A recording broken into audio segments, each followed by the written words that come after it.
Hello, we're going to look at significant figures. Now we need to be able to use significant figures correctly in physics, so I want to make sure you know what we mean by significant figures and show you how we're going to use them.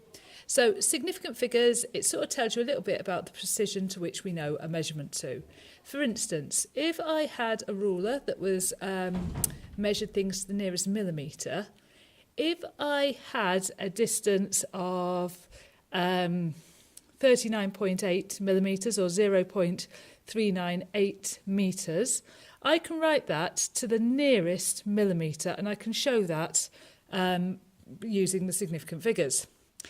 If I use the same ruler and the measurement was exactly 40 centimetres, I can show the precision I know that because I can write it to the correct number of significant figures. So 40 centimetres, 0.4 metres. If I know it to the nearest millimetre, it's important that I put these zeros in.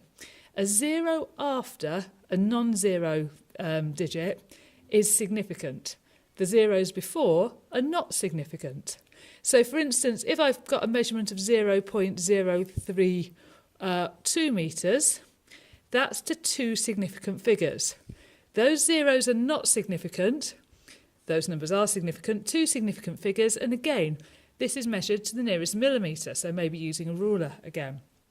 Okay, if I've got a number, if I did a similar measurement and found 0.03, if I just left it like that, that's only showing that I know it to the nearest centimetre, which that might be the case if I've got some sort of ruler that hasn't got millimetre divisions in.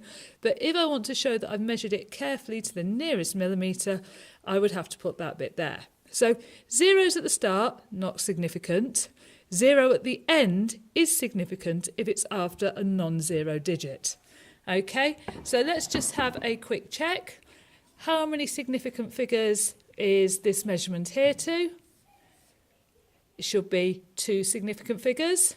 How many significant figures is this measurement to?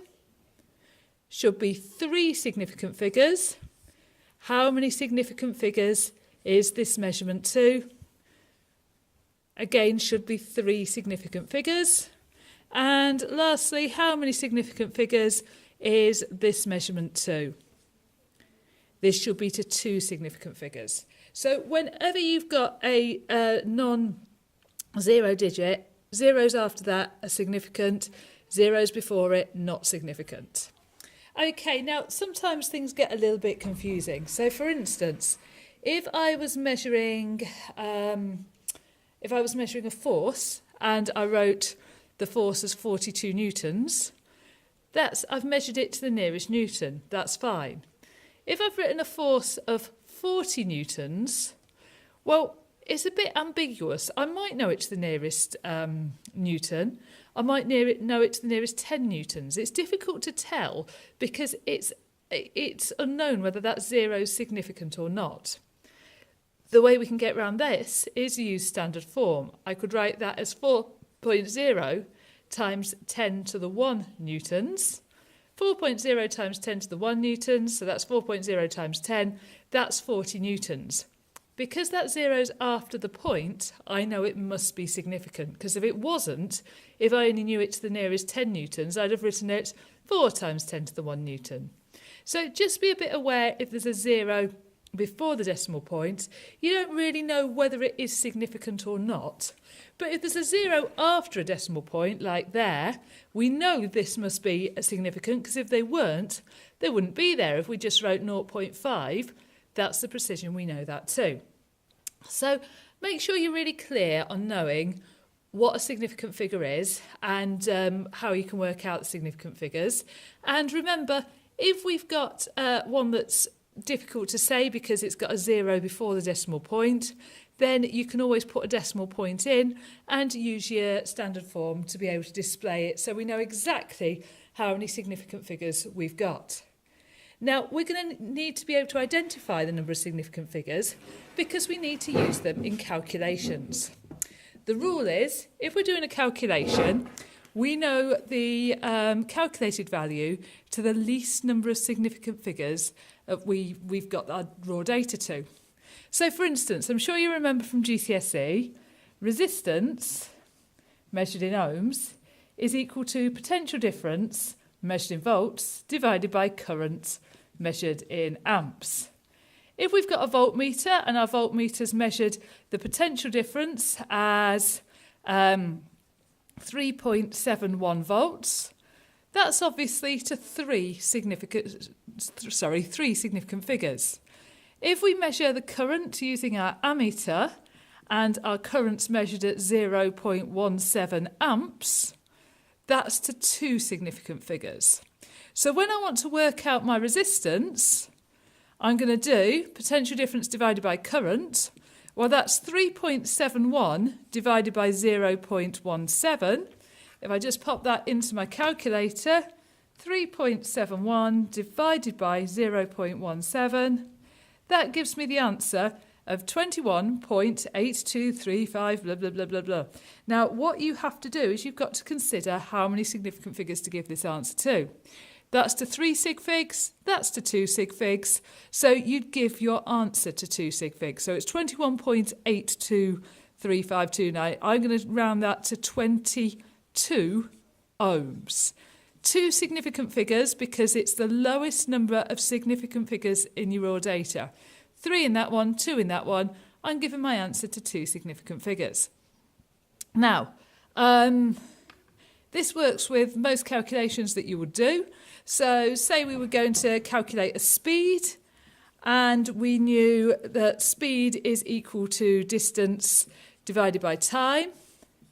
If I've measured my distance as 0.310 metres, how many significant figures would I know that distance to? Well done if you've correctly said that it's 3 significant figures. Then if I measure a time, maybe using a light gauge or something, as 0.072 seconds, I know that to how many significant figures? Well done if you've said 2 significant figures. So to work out the speed, I'm doing distance over time. So that's 0.310 divided by 0.072. I get an answer.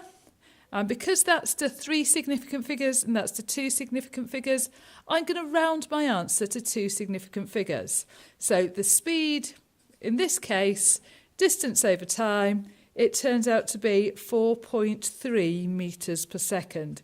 It actually turns out to be 4.305 reoccurring, but as I said, we will round it to the lowest number of significant figures. So you always do that to the lowest number of significant figures.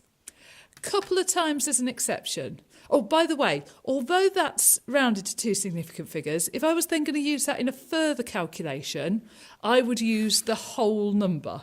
So if I was going to do a further calculation with this, I'd put into the calculator that speed was 4.3055556. Okay, so I'd use the big long number in a further calculation, but I'd quote my answer to 2 significant figures. Now, a couple of exceptions. It is acceptable if you're taking a mean of several results to give your answer to one more significant figure, but it's also acceptable to give it to the same number of significant figures, so that's what I would recommend doing.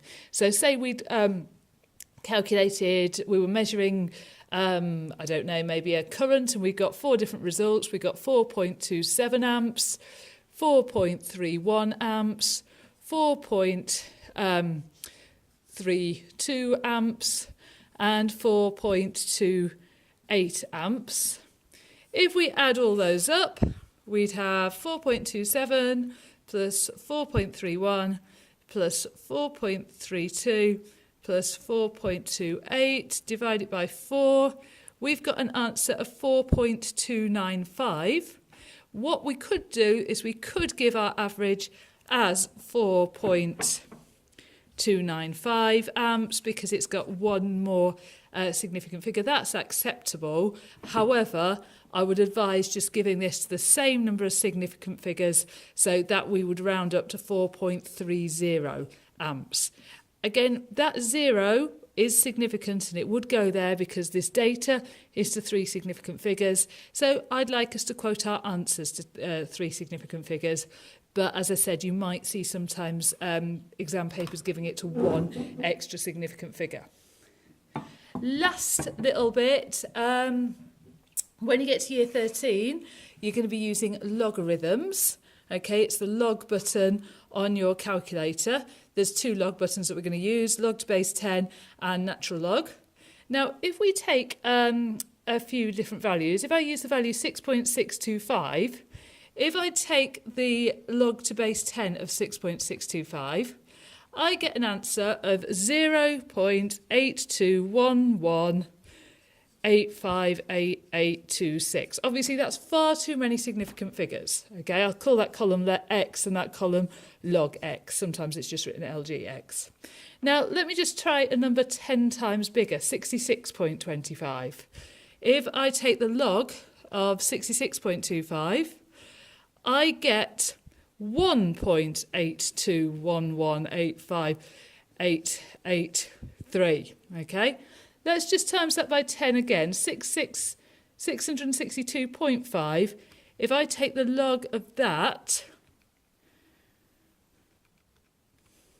I get an answer of 2.821185. So you will do some work in maths definitely about what we mean by logarithms.